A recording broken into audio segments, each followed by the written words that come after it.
Hello विद्यार्थी मित्र, आपण इयत्ता 12वी मध्ये प्रात्यक्षिक जो भाग आहे तर या प्रात्यक्षिक भागाचा अभ्यास करीत आहोत. यामध्ये पहिलंच आपल्याला प्रात्यक्षिक आहे सर्वेक्षण, म्हणजे ॲपच्या साहाय्याने सर्वेक्षण करणे. यापूर्वी या सर्वेक्षणाचा आपण पहिला व्हिडिओ पाहिला होता आणि या व्हिडिओमध्ये तुम्हाला ॲप डाउनलोड करणं, प्ले स्टोअरवर जाणं, त्यातून जिओ सर्वे हे ॲप डाउनलोड करणं आणि 15 कुटुंबाचा सर्वे करावयाचा कसा हे यापूर्वीच्या पहिल्या व्हिडिओमध्ये आपण स्पष्ट केलेलं आहे. या सर्वेक्षण मधील ॲपच्या द्वारे जे सर्वेक्षण आहे त्याच्यामध्ये एकूण जे 6 टप्पे आहेत, तर या 6 टप्प्यापैकी आपले 2 टप्पे पहिल्या व्हिडिओमध्ये अभ्यासून झालेले आहेत. आज आपण तिसरा, चौथा, पाचवा आणि 6वा टप्पा म्हणजे पुढचा जो भाग आहे हा कशा प्रकारे करायचा आहे ते पाहणार आहोत.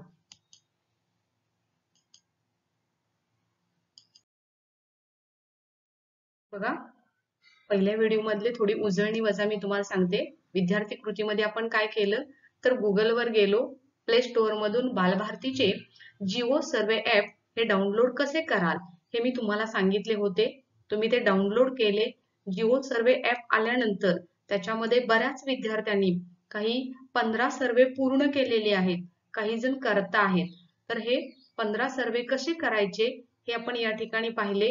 जिओ सर्वे ॲप डाउनलोड करून त्यामध्ये आलेली प्रश्नावली आणि त्या प्रश्नावलीमध्ये असणारे 10 प्रश्न व्यवस्थित भरून हा सर्वेक्षण आराखडा तुम्ही पूर्ण केलेला आहे. आणि यानंतर त्याचे जे निष्कर्ष आहेत हे निष्कर्ष आपल्याला तिसऱ्या, चौथ्या आणि पाचव्या, 6व्या टप्प्यामध्ये पूर्ण करावयाचे आहेत. बघा, ज्यांनी हे 15 सर्वेक्षण पूर्ण केले, आता पूर्ण केल्यानंतर तुम्हाला तुमच्या मोबाईलवरती जेव्हा जिओ सर्वे ॲप तुम्ही ओपन करता तेव्हा ग्रेट इफेक्ट असा एक चार्ट तिथे येईल. बघा, इयत्ता 12वी जिओग्राफी प्रॅक्टिकल नंबर 1 इथं जिओ सर्वे ॲप आहे. आता आपल्याच वर्गातील एका विद्यार्थिनीने हे पूर्ण केलेलं आहे. तिचंच उदाहरण मी तुम्हाला इथं दाखवलेलं आहे. वेलकम इथं तिचं नाव दिलंय. तुम्ही जेव्हा जिओ सर्वे ॲप मधून हे 15 सर्वे कुटुंबाचे पूर्ण कराल तेव्हा वेलकम आणि तुमचं नाव इथं येईल, ग्रेट इफेक्ट येईल, रिस्पॉन्स रिसिव्ड किती 15 कुटुंबाचं केलेलं आहे, क्वेश्चनरी त्याच्यासाठी एक वापरलेली आहे आणि खाली इथं तुम्हाला येईल डाटा मॅनेजमेंट. तर हे पूर्ण सर्वे 15 कुटुंबाचे पूर्ण झाल्यानंतर आपल्याला जे निष्कर्ष काढावयाचे आहेत, हे निष्कर्ष कसे काढायचे तर पूर्ण झाल्यानंतर इथं शेवटी जे डाटा मॅनेजमेंट आहे त्याच्यावरती तुम्ही क्लिक करायचं. त्याच्यावरती क्लिक केल्यानंतर तुम्हाला डाटा मॅनेजमेंट अशा प्रकारे ओपन होईल. ओपन झाल्यानंतर त्यामध्ये 2 फाईल्स आहेत.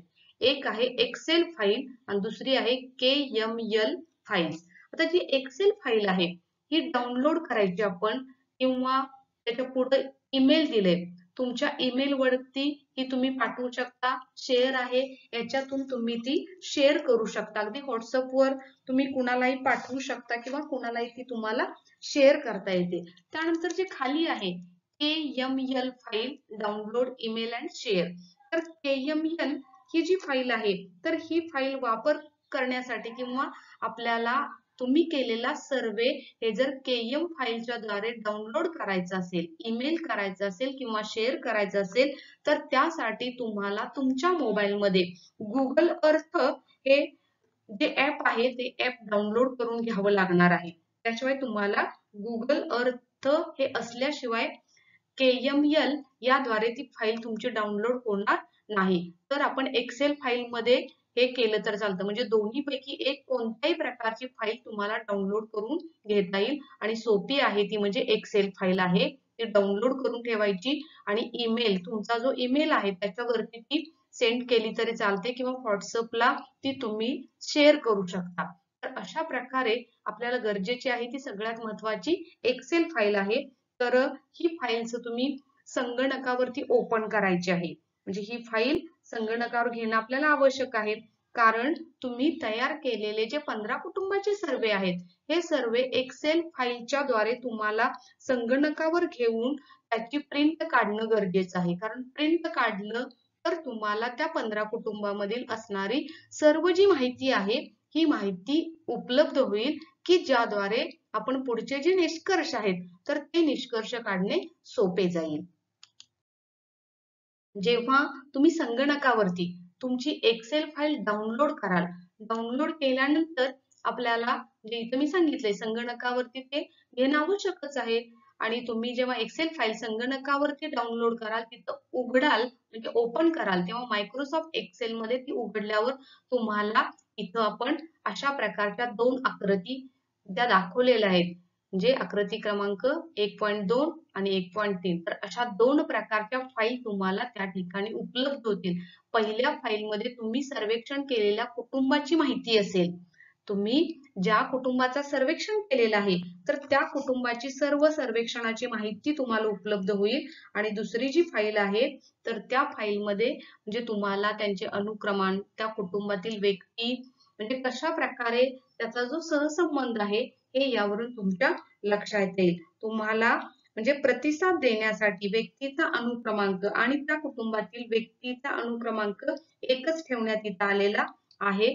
त्यावरून तुम्हाला सदरची जी माहिती आहे तर सदरच्या माहितीचं योग्य विश्लेषण करणं आणि निष्कर्ष काढणं हे सोपं होईल. म्हणजे आता कशा प्रकारे, तर हे जे 15 कुटुंब आहेत तर 15 कुटुंबामध्ये असणारी एकूण संख्या किती आहे, त्यामध्ये स्त्रियांची संख्या किती, पुरुषांची संख्या किती, गटवार असणारी संख्या म्हणजे वयोगटानुसार 0 ते 10 वयोगटात, 10 ते 15 वयोगटात ती संख्या काढता येईल. त्याच्यावरून तुम्हाला मनोरा लोकसंख्येचा तयार करता येईल. शैक्षणिक जी पात्रता आहे त्या 15 कुटुंबातील त्याचा चार्ट आपल्याला तयार करायचा आहे. शिवाय त्याची जी टक्केवारी आहे ती टक्केवारी काढायची आहे. कुटुंबाचा असणारा पेशा, रोजगार, व्यवसाय त्याची आकडेवारी, त्यांचं असणारं वार्षिक उत्पन्न. तर हे जे चार्ट आपल्याला पूर्ण करायचे तर ते चार्ट पूर्ण करण्यासाठी आपल्याला एक्सेल शीट मध्ये किंवा एक्सेल फाईल मध्ये कॉम्प्युटर वरती डाउनलोड करून या दोनची प्रिंट काढणं आवश्यक आहे. तर यानंतर जेव्हा आपण प्रिंट काढतो, प्रिंट काढल्यानंतर आपल्याकडे माहिती उपलब्ध होते. ही माहिती उपलब्ध झाल्यानंतर सुरुवातीला काय करायचंय तर सोप्या पद्धतीने आपण बेरीज किंवा गणन क्रिया करायची. तुम्ही घेतलेले जे सर्वेक्षण आहे तर त्या सर्वेक्षणामध्ये 15 कुटुंबामध्ये एकूण पुरुषांची संख्या किती आहे आणि एकूण स्त्रियांची संख्या किती आहे ते शोधायचं आहे.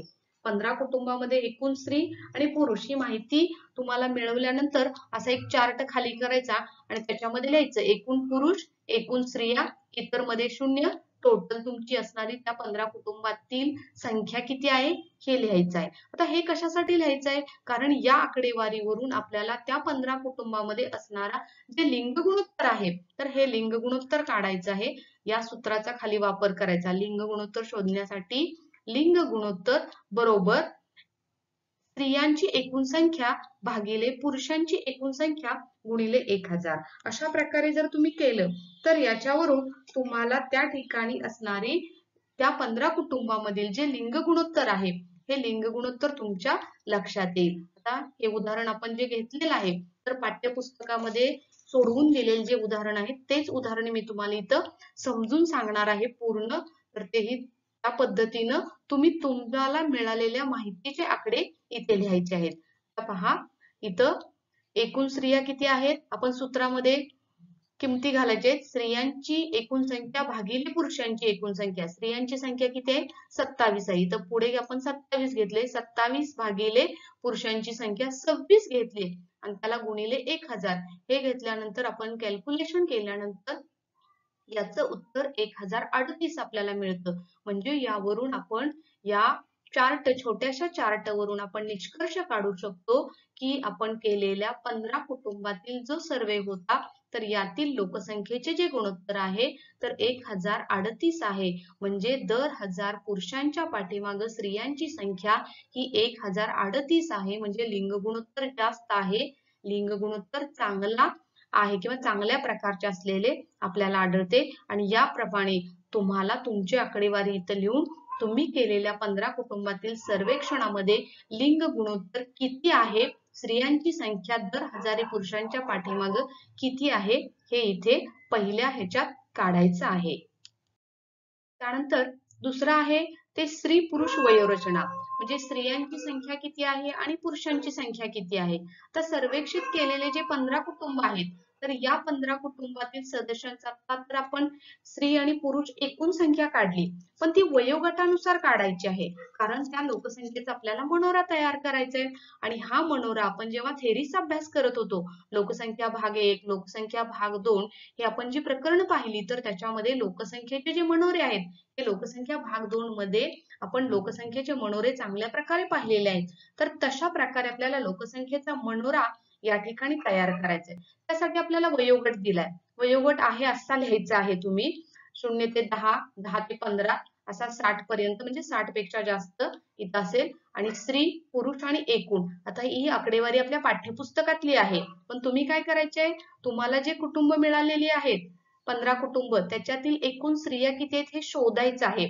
आणि मग त्याच्यामध्ये एकूण स्त्रिया या गटात किती आहेत, 10 ते 0 ते 10 मध्ये एकूण स्त्रिया किती, पुरुष किती, आपण वारंवारता काढतो की नाही, उभ्या रेषा देतो बघा, तर तशा इथं उभ्या रेषा देऊन तुम्ही ही वारंवारता काढून एकूण अंक लिहिले तरी चालतील. त्या 0 पासून 60 पर्यंत असणारे स्त्री आणि पुरुष इथं एकूण करायचे आहेत पुन्हा आपल्याला.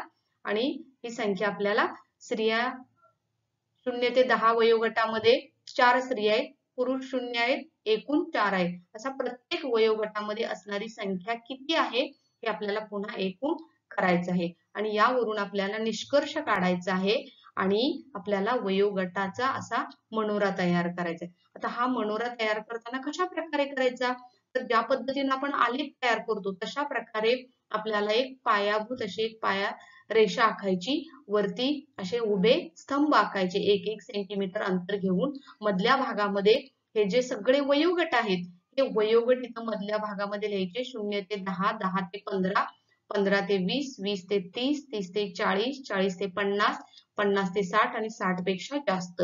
आणि इकडे खाली जो भाग आहे, खाली एका बाजूला स्त्रियांची संख्या घ्यायची, दुसऱ्या बाजूला पुरुषांची संख्या घ्यायची. इथं आता गुलाबी रंगाने दाखवलेले आहे ती स्त्रियांची संख्या आहे, निळ्या रंगाने दाखवलेली आहे ती पुरुषांची संख्या आहे. आता 0 ते वयोगटामध्ये इथं ह्या 1-1 सेंटीमीटर वरती आपण जसं प्रमाण घेतो आलेखाला तसं 2, 4, 6, 8 अशा प्रकारचं प्रमाण घ्यायचं. प्रमाण ठरवत असताना आपण कमीत कमी संख्या आणि जास्तीत जास्त संख्या याच्यानुसार हे प्रमाण ठरवायचं. आणि त्या पद्धतीनं आपल्याला 0 ते 10 वयोगटामध्ये स्त्रिया किती आहेत, तर 4 दाखवलेत, म्हणून आपण या वयोगटात गुलाबी रंगाचा या बाजूला 4 पर्यंत दाखवले. आता इकडे पुरुष आहेत का 0 ते 10 मध्ये, नाहीयेत पुरुषांची संख्या, त्यामुळे इथं आपण काहीच दाखवलेलं नाहीये. दुसरा 10 ते 15 मध्ये स्त्रियांची संख्या 2 आहे, इथे 2 दाखवले. आणि 10 ते 15 मध्ये पुरुषांची संख्या सुद्धा 0 आहे, त्यामुळे इथं आपण काहीच दाखवलेलं नाहीये. पुढचा जो गट आहे 15 ते 20 मध्ये स्त्रिया आहेत त्या 3 आहेत. आता 3 दाखवताना कसं दाखवायचं आपल्याला, 2 ते 4 च्या मधला बरोबर सेंटर जो आहे, आपण जेव्हा इथे 1 सेंटीमीटर अंतर घेतो त्यानुसार आपण मधल्या रेषा काउंट करायच्या. एका सेंटीमीटर मध्ये 10 रेषा येतात, तर 5 सेंटीमीटर वरती इथं 3 ही रेषा असणार आहे, त्यामुळे इथं आपण हा इकडचा मनोरा करायचा. आणि पुरुषांच्या बाजूला मात्र दाखवताना आपल्याला संख्या जास्त येते, तर इथं 6 आहे, आपल्याला निळा भाग इकडे 6 पर्यंत दाखवलेला आहे. अशा प्रकारे स्त्री आणि पुरुष वयोगटानुसार आपण मनोरा तयार करायचा. आणि हा मनोरा तयार केल्यानंतर आपल्याला त्याच्यावरून निष्कर्ष येणार आहे. आता हा मनोरा पाहिल्यानंतर तुमच्या काय लक्षात येतं बघा बरं, वरील मनोऱ्यात लोकसंख्या जास्त आहे, म्हणजे काम करणाऱ्या पुरुषांची जी संख्या आहे ती इथं जास्त असलेली आढळते, त्यामुळे अवलंबिताचे प्रमाण फार कमी आहे. म्हणजे 0 ते 15 वयोगटामध्ये असणारी जी संख्या आहे ही संख्या कमी आहे, म्हणजे अवलंबून असणाऱ्या लोकांचं प्रमाण कमी आहे. तथापि वृद्ध वयोगटाचे प्रमाण ही जास्त दिसते. स्त्रियांची संख्या आणि पुरुषांची संख्या जर पाहिली तर पुरुष सुद्धा 5 आहेत आणि स्त्रिया सुद्धा 5 असलेले आपल्याला आढळतात. म्हणजे दोन्हीही संख्या वयोवृद्ध गटातील जास्त असलेली आढळते. याचा अर्थ त्या कुटुंबामध्ये वैद्यकीय खर्चाचे प्रमाण हे जास्त आहे. आणि हे आपण प्रकरण क्रमांक 2 मध्ये आपण अभ्यासलेले आहेत मनोरे. त्याचप्रमाणे जसं आपण ही आकडेवारी लिहिली आणि हा मनोरा तयार केला, तर त्याप्रमाणे विश्लेषण करून तुम्ही तुमच्या आलेल्या सर्वेक्षणाचे आकडे घेऊन असा मनोरा तयार करून त्यावरील निष्कर्ष आपण काढायचा आहे. त्यानंतर तिसरं जे आहे ते कुटुंब सदस्यांचा शैक्षणिक स्तर आहे. म्हणजे कुटुंबातील असणारे जेवढे आपण 15 कुटुंब अभ्यासली, तर त्या 15 कुटुंबामध्ये प्रत्येक सदस्याचा असणारा जो शैक्षणिक स्तर आहे, हा शैक्षणिक स्तर कसा आहे, तर त्याच्यासाठी आपण सुरुवातीला एक कॉलम असा आखून घ्यायचा. प्राप्त शैक्षणिक पात्रतामध्ये निरक्षर, प्राथमिक पेक्षा कमी, प्राथमिक, उच्च प्राथमिक, माध्यमिक, माध्यमिक, पदवीधर, पदव्युत्तर, पदव्युत्तर पेक्षा जास्त आणि इथं खाली आहे कॉलम. त्याच्यामध्ये साक्षर किती आहेत, पुरुष, स्त्रिया, अशा उभ्या रेषा मारत जायचं. आपण वारंवार काय करतो, तशा आणि मग एकूण लिहायचं. आणि ही आकडेवारी तुम्ही तुमच्या आलेल्या सर्वेक्षणावरून काढायचे. आता पाठ्यपुस्तकामध्ये एक आपल्याला सोडवून दिले, निरीक्षण मध्ये 1, स्त्रिया 1, पुरुष 1, एकूण 2, असं प्रत्येक गटामध्ये येणारी आकडेवारी पुरुषांची किती आहे, स्त्रियांची किती आहे, ही आपण लिहायची आहे आणि त्याची एकूण करायची. म्हणजे निरक्षर किती आहेत, तर इथं आपल्या 2 हे लक्षात येतं. प्राथमिक पेक्षा कमी शिक्षण झालेले किती आहेत, तर 3 स्त्रिया आहेत. अगदी असे प्रत्येक गटातील पाहिलं तर पदव्युत्तर किती आहेत, 5 आहेत. आणि पदव्युत्तर पेक्षा किती जास्त आहेत, तर इथे 0 आहेत आपले. आणि जेव्हा टोटल अंक म्हणजे 15 कुटुंबात असणारे एकूण किती लोक आहेत, तर इथं 53 लोक आपल्या तुम्ही अभ्यासलेले आहेत. स्त्रिया 26 आणि पुरुष 27. पहिल्याच आपल्या चार्ट मध्ये आपण पाहिलं होतं की टोटल इथं तुमची बरोबर तीच आली पाहिजे किंवा जुळली पाहिजे. म्हणजे येणारा तुमचा जो चार्ट आहे, हा चार्ट तुमचा बरोबर येईल. तुमची मात्र संख्या इथं वेगळी येणार आहे तुम्ही केलेल्या सर्वेक्षणानुसार. त्याच्या पुढचा चार्ट आहे ते आपल्याला आता जे आपण पाहिलं, निरक्षर, साक्षर, किती साक्षरतेचा जो चार्ट होता, म्हणजे आपल्याला प्राप्त शैक्षणिक जी पात्रता आहे, तर या प्राप्त शैक्षणिक पात्रतेनुसार सर्वेक्षणातील माहितीचे सुसंघटन शैक्षणिक पात्रतेनुसार करायचे आहे. आणि त्याच्यामध्ये एक चार्ट आता पाहिला आपण, फक्त त्याच्यामध्ये पुरुष, स्त्रिया आणि एकूण एवढंच घेतलं होतं. आता तो चार्ट जसाच्या तसा इथं खाली घ्यायचा आहे. फक्त त्या निरक्षर पुरुषांच्या संख्येची आकडेवारी काढायचे, निरक्षर स्त्रियांच्या संख्येची आकडेवारी काढायचे. ते जे एकूण होते, एकूण किती आले होते आपले, 2 आले होते, त्यांची पुन्हा इथं टक्केवारी आपल्याला काढायची. म्हणजे दिलेली जी आकडेवारी आहे त्या प्रत्येक आकडेवारीची पुढे आपण टक्केवारी काढायची. आता ही टक्केवारी कशी काढायची, तर त्याच्यासाठी एक सूत्र आहे. ते सूत्र कोणतं, तर जी संख्या, दिलेली संख्या भागिले एकूण संख्या गुणिले 100. आता पहिला निरक्षराचा जो गट आहे तो कसा सोडवलाय बघा. पहिल्या कॉलम मध्ये 1 लिहिले पुरुषांची संख्या, दुसऱ्यामध्ये काय लिहिले, पुरुषांच्या संख्येनुसार प्रत्येक गटातील टक्केवारी. आणि ही गटातील टक्केवारी काढत असताना काय करायचंय, निरक्षर मध्ये आलेली एक संख्या घ्यायची भागिले एकूण पुरुष किती आहेत, 26 आहेत. हे 26 पुरुष गुणिले त्याला 100 आणि हे कॅल्क्युलेशन केल्यानंतर येणारं जे उत्तर असेल ते पुरुषाच्या संख्येनुसार त्या गटाची टक्केवारी असेल. असं स्त्रियांचं पुढे पाहिलं तर आपल्याला स्त्रियांचं सुद्धा त्याच पद्धतीने येतं. आणि एकूण जे आहे, तर एकूण किती आले, स्त्री 1, पुरुष 1, इथं एकूण आले, एकूण 2, 2 भागिले इथं एकूण किती आहे, 53 आहे. 2 भागिले 53 गुणिले 100 बरोबर 3.78. म्हणजे हे कॅल्क्युलेशन करून प्रत्येकाचा हा चार्ट आपल्याला सोडवायचा आहे किंवा भरायचा आहे. इथं आता प्राथमिक मध्ये किती आहे, तर 2 पुरुष आहेत. इथे पुढच्या कॉलम मध्ये 2 घेतलं भागिले एकूण पुरुष किती, 26 गुणिले 100. आपण प्रत्येक इथं एकूण पुरुष हे 26 आहेत, त्यामुळे पुरुषांच्या ह्या आकडेवारीला 26 नेच भागायचं, त्याला गुणिले 100 करायचं आणि इथं येणारा त्याची टक्केवारी लिहायची आहे. इथं पुढच्या कॉलम मध्ये सुद्धा स्त्रियांची आकडेवारी घ्यायची आणि त्याला भागिले 27च करायचं. ते 27 बदलत नाही, कारण स्त्रियांची एकूण संख्या ही 27 आहे. आणि गुणिले 100 करून टक्केवारी काढायचं. आणि एकूण मध्ये एकूण आलेले अंक आणि त्याला 53 ने भागायचं, कारण एकूण हे 53 अंक आहे आणि त्याची म्हणजे टक्केवारी आपल्याला पुढे काढायची. म्हणजे 3 भागिले 53 गुणिले 100 बरोबर 5.67. नंतर 9 भागिले 53, कारण 53 ही बेरीज आहे, त्याला गुणिले 100 बरोबर 16.98. तर अशा प्रकारे पुरुष आणि स्त्रिया आणि एकूण असणारी जी शैक्षणिक पात्रता आहे, तर यांची आपल्याला टक्केवारी काढायची आहे.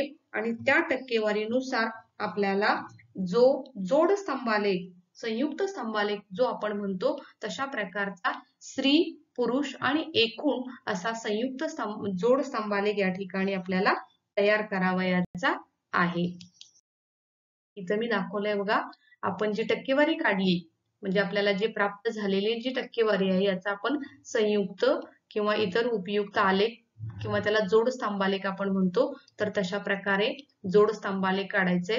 एक आलेख पेपर घ्यायचाय. नेहमी आपण आलेख काढतो त्या पद्धतीनं आलेख पेपर घेतल्यानंतर 2 अक्ष आखायचे आहेत. जो उभा अक्ष असेल तो y असेल, जो खाली आडवा अक्ष असेल तो x असेल. x अक्षावरती 2 सेंटीमीटर वरती आपण खुणा करून घ्यायचे आहेत आणि त्यामध्ये 2 सेंटीमीटर वरती आपण निरक्षर, प्राथमिक पेक्षा कमी, प्राथमिक, उच्च प्राथमिक, माध्यमिक, उच्च माध्यमिक, पदवी, पदव्युत्तर आणि पदव्युत्तर पेक्षा जास्त असे खाली हे शैक्षणिक पात्रता लिहायची आहे. y अक्षावरती आपण 1 सेंटीमीटरला इथं 10 पॉइंट घेतलेला आहे. आपण 20 घेऊ शकतो, 5 घेऊ शकतो. जितकं म्हणजे राऊंड फिगर तुम्ही घ्याल तितकं त्याचं व्यवस्थित येईल.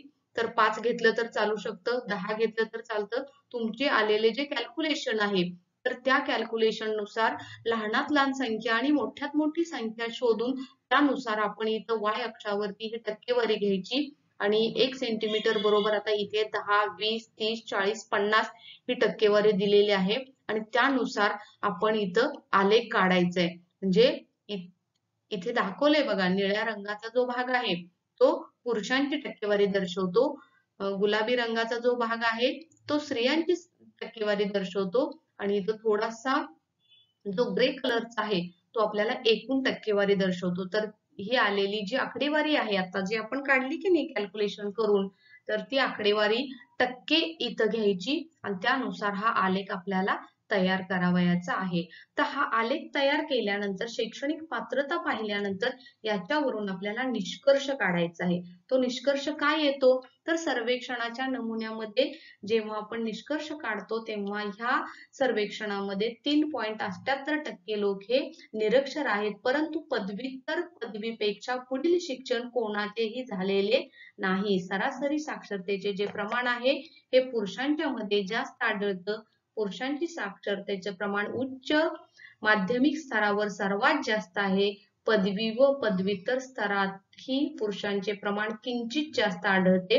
हे यावरून आपण निष्कर्ष काढू शकतो. तुम्हाला घेतलेल्या जे 15 कुटुंब आहेत या 15 कुटुंबाचा जेव्हा तुम्ही आकडेवारी काढाल, टक्केवारी त्याची काढाल आणि जेव्हा तुम्ही हा आलेख तयार कराल तेव्हा तुम्हाला त्याच्यावरून हा निष्कर्ष काढता येईल आणि हा निष्कर्ष त्यावेळी आपण तशा प्रकारे पूर्ण करावयाचा आहे. त्यानंतर यामधला चौथा भाग आहे तो आहे कुटुंब प्रमुखाचा पेशा म्हणजे रोजगार व्यवसाय कसा आहे. आता तुम्ही जेव्हा 15 कुटुंबामध्ये सर्वेक्षण करावयास गेला तेव्हा त्याच्यामध्ये जी प्रश्नावली होती ती प्रश्नावली तुम्ही भरत गेला आणि ती प्रश्नावली भरत असताना त्याच्यामध्ये काही प्रश्न होते की शैक्षणिक पात्रतेनंतर 5वाच प्रश्न होता की कुटुंब प्रमुखाचा व्यवसाय काय. मग त्या ठिकाणी कोणी शेती असेल, कोणी नोकरी करत असेल, कोणी व्यवसाय करत असेल, मग त्या ठिकाणी तुम्ही त्यांच्या व्यवसायाची पेशाची नोंद केली. आता हा पेशा किंवा त्यांचा जो पेशा आहे किंवा त्यांचा जो व्यवसाय आहे तर हे व्यवसाय प्राथमिक, द्वितीय आणि तृतीय कोणत्या प्रकारात मोडतो हे त्यामध्ये आपल्याला पाहावयाचं आहे किंवा ते आपल्याला कळतं. तर हे कशावरून तर आपण आपल्या पाठ्यपुस्तकामध्ये प्राथमिक श्रेणीचे व्यवसाय, द्वितीय श्रेणीचे व्यवसाय आणि तृतीय श्रेणीचे व्यवसाय तर हे आपण पाठ्यपुस्तकामध्ये पाहिलेलं आहे आणि त्यावरून तुम्हाला माहिती आहे की प्राथमिक, द्वितीय आणि तृतीय आर्थिक क्रिया कोणत्या आहेत तर त्यामध्ये त्या व्यवसायांचं विभागणी करायची आहे. एखादी व्यक्ती जर सेवानिवृत्त झाली असेल किंवा कोणत्याही व्यवसायात गुंतलेली नसेल, काही काम करत नसेल तर तिला अकार्यक्षम या गटात आपल्याला घालावयाचे आहे. म्हणजे त्या ठिकाणी ती सेवानिवृत्त होऊन आता घरी आहे पण शेती किंवा अन्य कोणताही व्यवसाय ती जर करत नसेल तर अकार्यशील गटामध्ये त्या व्यक्तीला आपण ते घालायचे आहे. आता यामध्ये पहिला त्यांनी चार्ट दिलाय बघा खाली, तर आपण पाठ्यपुस्तकामधला हा चार्ट घेतलाय. तुम्ही हा चार्ट आखावयाचा आहे. त्या ठिकाणी कुटुंब प्रमुखाचा व्यवसाय म्हणायचा, प्राथमिक, द्वितीय, तृतीय आणि अकार्यशील व्यक्ती आणि एकूण असं करायचं. पुढे संख्या घ्यायची आणि त्याची टक्केवारी काढायची आपल्याला. आता तुमच्या 15 कुटुंबामध्ये आलेले जे सर्वेक्षण करत असताना किती प्राथमिक व्यवसाय करणारे लोक आहेत ती आकडेवारी इथे लिहायची. आता 6 आहे. द्वितीयमध्ये आलेले किती? 2 आहेत. तृतीयमध्ये आलेले किती? 6 आहेत. कार्यशील मध्ये आलेले किती आहेत? 1 आहेत. आता तुमची जी 15 कुटुंब आहेत त्या 15 कुटुंब प्रमुखांचा व्यवसाय आहे काय आहे हे या ठिकाणी नोंद केल्यानंतर शेवटी तुमचा सुद्धा संख्या किती येणार आहे? एकूण मध्ये 15 येणार आहेत, कारण 15 कुटुंबाचा सर्वे झाले. आता ही टक्केवारी काढत असताना कसं काढणार आपण?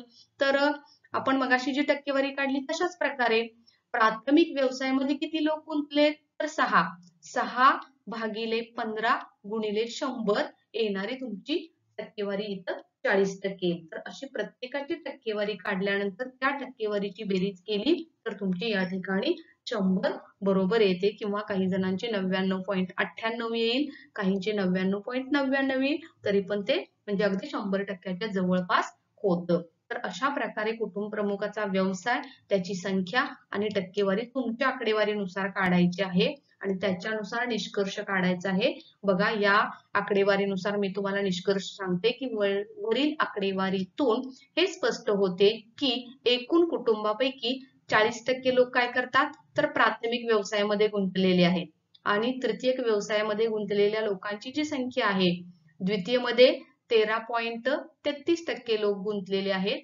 तृतीयमध्ये आपल्याला फक्त 40% लोक गुंतलेले आढळतात आणि अकार्यशील लोकांच्या मध्ये 6.67 एवढे लोक असलेले आपल्याला आढळतात. याचा अर्थ की लोकसंख्या म्हणजे कार्यशील कुटुंबाचं प्रमाण हे जास्त असलेलं आढळतं, म्हणजे काम करणाऱ्या लोकांची संख्या इथे मोठ्या प्रकारे आहे.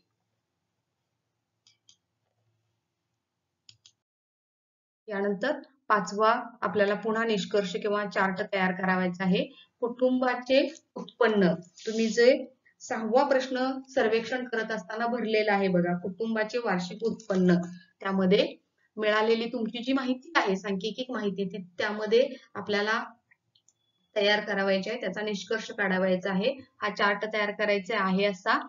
वार्षिक उत्पन्न म्हणजे 50,000 पेक्षा कमी, 50,001 ते 2 लाखापर्यंत आहे, 2,01,000 ते 5 लाखापर्यंत, 5 लाख ते 10 लाख आणि 10 लाखापेक्षा जास्त. आणि मग तुम्ही त्याच्यामध्ये टिक मार्क करत गेला होता बघा, प्रत्येक कुटुंबामध्ये किती वार्षिक उत्पन्न होतं, तर ती आकडेवारी तुम्हाला एक्सेल शीट वर उपलब्ध होते. त्या पद्धतीनं 50,000पेक्षा कमी उत्पन्न असणाऱ्यांची संख्या इथे लिहायची, तुमच्या सर्वेक्षणातील अंक, नंतर 5 लाख ते 2,000 मध्ये किती आहेत ते अंक लिहायचे आणि हे खालचे पुन्हा तशीच आकडेवारी लिहायची. एकूण तुम्हाला 15 येईल, कारण 15 कुटुंब आहेत. आणि पुन्हा याची टक्केवारी काढताना सेम त्या पद्धतीने काढायची. आता पहिल्या गटामध्ये आपल्याला 50,000 पेक्षा कमी उत्पन्नामध्ये 0 कुटुंब आहेत. दुसरं आहे 50,000 ते 2 लाख मध्ये किती आहेत? 3 कुटुंब आहेत. मग टक्केवारी काढत असताना कशी काढायची? 3 भागिले 15. 15 का? तर एकूण आपली कुटुंबाची संख्या किती आहे? 15. म्हणून 3 भागिले 15 गुणिले 100 बरोबर 20. अशा प्रकारे हे येतं. तर अशा प्रकारे आपल्याला हे तयार करावयाचं आहे. प्रत्येक गटाची ही टक्केवारी इथं सुद्धा 6 भागिले 15 गुणिले 100 बरोबर 40. तशाच पद्धतीने 4 भागिले 15 गुणिले 100 बरोबर 26.6. नंतर 2 भागिले 15 गुणिले 100 बरोबर 13.3. अशा प्रकारे हे वार्षिक असणारं उत्पन्न, त्यामध्ये असणारी कुटुंबाची संख्या आणि त्याची टक्केवारी काढायची आणि त्या टक्केवारीच्या आधारे आपल्याला विभाजित वर्तुळ तिथं तयार करायचं आहे. या विभाजित वर्तुळामध्ये इथं जे टक्केवारी दाखवलेली आहे, ती टक्केवारी दाखवून त्याला आपण वेगवेगळ्या रंगाने इथं रंग दाखवलेले आहेत किंवा वेगवेगळ्या प्रकारचं छायांकित करून किंवा शेडिंग देऊन आपण ती विभाजित वर्तुळाच्या साहाय्यानं तुम्हाला तो चार्ट तयार करावयाचा आहे. आणि त्यावरून आपल्याला हे संख्या किंवा टक्केवारी मिळाल्यानंतर विभाजित वर्तुळ काढल्यानंतर त्यावरून काय निष्कर्ष निघतो, तर त्या 15 कुटुंबामध्ये जे 15 कुटुंब आहेत तर त्या 15 कुटुंबामध्ये 50,000पेक्षा कमी उत्पन्न असणारा एकही कुटुंब नाही. तुमच्याकडे म्हणजे जे त्यामध्ये शून्य अंक आलेला आहे, तुम्ही आता केलेल्या सर्वेक्षणामध्ये कसे अंक आहेत त्याच्यावरून तुम्ही निष्कर्ष काढायचा. 50,000 ते 2 लाख याच्यामध्ये 3 कुटुंब आहेत, म्हणजे जवळजवळ 20% लोक याच्यामध्ये असलेले आढळतात. आणि म्हणजे यामध्ये 2 लाख ते 5 लाख या वार्षिक उत्पन्नामध्ये आपल्याला असणारी जी आकडेवारी आहे ही इथं असल्याप्रमाणे आपल्याला आढळते. 5 लाख ते 10 लाखाच्या दरम्यान आपल्याला 26.6% लोक याच्यामध्ये गुंतलेले आढळतात.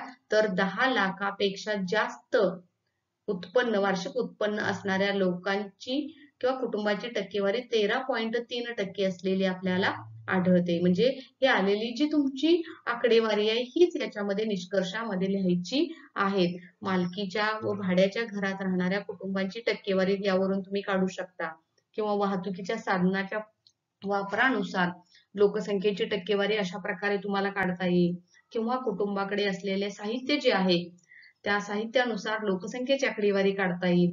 शिवाय ते जे 15 कुटुंब तुम्ही अभ्यासले त्या 15 कुटुंबामधील त्यांच्या घरामध्ये असणारे स्वच्छतागृह त्या कुटुंबाची टक्केवारी तुम्हाला काढता येईल. अशा अनेक प्रकारे जशी आपण वार्षिक उत्पन्नाचं आकडेवारी काढली तशाच प्रकारे तुम्हाला यातून विविध प्रकारची ह्या आकडेवारीची टक्केवारी किती आहे त्या कुटुंबामध्ये हे सुद्धा पाहता येईल. त्यानंतर तुम्ही गोळा केलेली जी माहिती आहे तर या माहितीवरून तुम्ही मध्यमान काढू शकता. उदाहरणार्थ वार्षिक उत्पन्नाचे मध्यमान, वयाचे मध्यमान शैक्षणिक पात्रतेचे मध्यमान इत्यादीचे मध्यमान काढले जाते. तसेच मध्यमानाचा वापर करून प्रमाण विचलन काढता येते. म्हणजे प्रवासाचं अंतर, प्रवासाचा खर्च किती आहे त्याचा सहसंबंधानुसार गुणानुक्रम सहसंबंध सुद्धा आपल्याला काढता येतो. कामधंद्याच्या ठिकाणी जेव्हा 15 कुटुंब तुम्ही सर्वेक्षणासाठी गेला तेव्हा त्या कुटुंब प्रमुख हा कामासाठी नोकरीसाठी किती लांब जाऊ शकतो त्याचं असणारं अंतर आणि त्याच्यासाठी येणारा जो खर्च आहे हा किती आहे, तर याचा परस्पर सहसंबंध आपण या ठिकाणी म्हणजे दाखवता येतो. आणि मी पाठीमागच्याच 7वं प्रकरण जेव्हा शिकवत होते तेव्हा 7व्या प्रकरणातील जो तिसरा व्हिडिओ होता तर या तिसऱ्या व्हिडिओमध्ये स्पियरमॅनच्या सहसंबंध असा एक त्याच्यामध्ये एक संबंध आला होता. तेव्हा तुम्हाला स्पियरमॅनचा सहसंबंध कसा काढायचा असतो तो भाग त्या ठिकाणी तुम्हाला समजून सांगितला होता. आणि पुन्हा आपल्याला इथं तोच प्रॅक्टिकल साठी सुद्धा सांगितलेला आहे. तर तो एकदा पुन्हा आपण पाहतोय. पहा, खाली तक्ता आपल्याला दिलाय. आपण अशाच प्रकारे तक्ता तयार करायचा आहे आणि यामध्ये तुमची आकडेवारी जी आहे तर ती तुमची आकडेवारी यामध्ये तुम्ही लिहायची आहे. आणि त्यानुसार स्पियरमॅनच्या नुसार येणारी जो सहसंबंध आहे हा सहसंबंध काढायचा आहे. आता चार्ट या पद्धतीने आखायचा आहे. तुम्ही कामासाठी नियमित केलेल्या प्रवासाचे अंतर किती 15 कुटुंब आहेत. या ठिकाणी 15 कुटुंबातली तुमची आकडेवारी किती प्रवासासाठी ते जातात. कुटुंब प्रमुख घरापासून किती अंतर जातात. शेती करत असतील तर 10 किलोमीटरवर शेती आहे, 5 किलोमीटरवरती शेती आहे. किंवा एखाद्या कुटुंब प्रमुख हे त्यांच्या गावातून विट्यासारख्या शहरामध्ये नोकरीसाठी येत असतील, व्यवसायासाठी येत असतील तर त्यांच्या गावापासून त्या शहराचा किंवा विट्याचा भाग किती किलोमीटर आहे. 25 किलोमीटर आहे, 20 किलोमीटर आहे, 40 किलोमीटर, 16 किलोमीटर किती आहे हे त्या ठिकाणी पहिल्या रकान्यामध्ये कामासाठी नियमित केलेल्या प्रवासाचे अंतर लिहायचे आहे. दुसऱ्या रकान्यामध्ये काय लिहायचं आहे तर प्रवासाचा दैनंदिन खर्च किती आहे. म्हणजे जाण्यासाठी त्यांना किती खर्च लागतो. जर ते टू व्हीलर वरून जात असतील तर त्यांचा पेट्रोलचा खर्च किती आहे, किंवा ते बसने जात असतील तर त्यांचा एसटीचा खर्च किती आहे जाणं आणि येणं. तर येणारा जो खर्च आहे हा खर्च दुसऱ्या कॉलम मध्ये आपल्याला लिहायचा आहे. आणि त्यानंतर जे पुढचे 4 कॉलम आहेत हे 4 कॉलम आपल्याला तयार करायचे आहेत. आता पहिला जो कॉलम आहे तो काय आहे तर R1 दिलेला आहे. R1 नंतर R2 तिसरा कॉलम आहे R1 मायनस R2 आणि चौथा कॉलम आहे R1 मायनस R2 चा वर्ग आहे. आता R1 हा जो कॉलम तुम्ही कसा तयार करायचा आहे तर पहिल्या कॉलम मध्ये कामासाठी नियमित केलेल्या प्रवासाचे जे अंतर आहे त्या अंतराची जी आकडेवारी आहे त्या आकडेवारीमध्ये सर्वाधिक मोठा अंक कुठला आहे तिथं तुम्हाला 1 अंक लिहायचा आहे. बघा सगळ्यात अगदी इथे 40, 10, 15, 25, 20, 24, 12 इकडे पुढे 11, 2, 18, 28, 14, 16, 30 आणि 26 याच्या या रकान्यामध्ये सर्वात मोठा अंक दिसतो तो 40 आहे. बघा R1 च्या कॉलम मध्ये इथं 1 लिहिले म्हणजे 40 ला 1 अंक द्यायचे. 40 पेक्षा कुठला कमी आहे तर 40 पेक्षा इथं आहे 30 आहे. 30 कमी आहे. त्यानंतर 30 पेक्षा इथं 28, 28 ला तिसरा क्रमांक दिला. 28 नंतर 26, 26 ला चौथा क्रमांक दिला. तर असे ओळीने तुम्ही 1, 2, 3 अंक देत यायचा आहे. आपला शेवटचा अंक असेल तो 15 असेल कारण 15 कुटुंबाचा आपण सर्वे केलाय. हे आपण पहिल्या रकान्याचा गुणानुक्रम लावला. त्यानंतर दुसरा रकाना काय आहे, प्रवासासाठी दैनंदिन खर्च. हा जो दैनंदिन खर्च आहे, तर या दैनंदिन खर्चाला आपण R2 नाव दिलं आणि ह्या R2 मध्ये जे आपण म्हणजे तशाच प्रकारे गुणानुक्रम लावले. आता त्याच्यामध्ये 250, 35, 15, 65, 150, 180, 60, 25, 0, 30, 220, 100, 75, 280 आणि इथं 200. आता या रकान्यातील सर्वात मोठा अंक कोणता आहे, तर सर्वात मोठा अंक आपल्याला यामध्ये कुठला दिसतो आहे, तर तो आहे 280. 280 ला आपण एक क्रमांक दिला. त्यानंतर 250 आहे, 250 ला पण 2 अंक दिला. तर असे त्याच्यापेक्षा लहान असणाऱ्या संख्यांना आपण असे गुणानुक्रम देणार आहे. आणि मग त्याच्या पुढचा तिसरा रकाना काय आहे, तर R1 मायनस R2 म्हणजे त्या R1 मधून R2 वजा करायचं, त्याची वजाबाकीचा 1 मधून 2 गेले वजा 1 आलं, 14 मधून 11 गेले 3 आले, 10 मधून 14 गेले वजा 4 आले.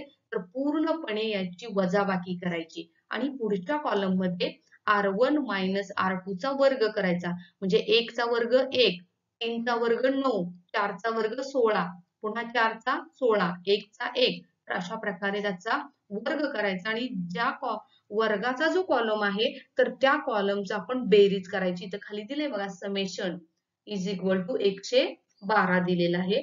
तर तशा प्रकारे त्याची बेरीज करायची आणि ही बेरीज केल्यानंतर आपल्याला एक सूत्र आहे, R इज इक्वल टू 1 वजा कंसात 6 समेशन R1 मायनस R2 चा वर्ग भागिले n चा वर्ग वजा 1.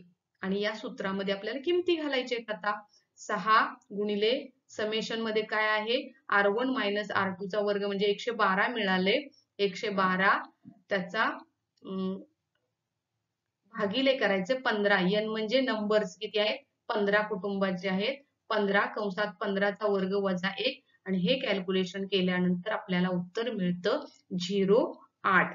तर अशा प्रकारे 0.8 हे उत्तर मिळतं आणि यावरून आपल्याला निष्कर्ष काढायचे की वरील विश्लेषणातून असे लक्षात येते की दैनंदिन प्रवासाचे अंतर व त्यासाठी दैनंदिन केलेला प्रवास खर्च यामध्ये उच्च परस्पर संबंध आहे. म्हणजेच प्रवासाचे अंतर वाढले तर प्रवासाचा खर्च हा वाढतो.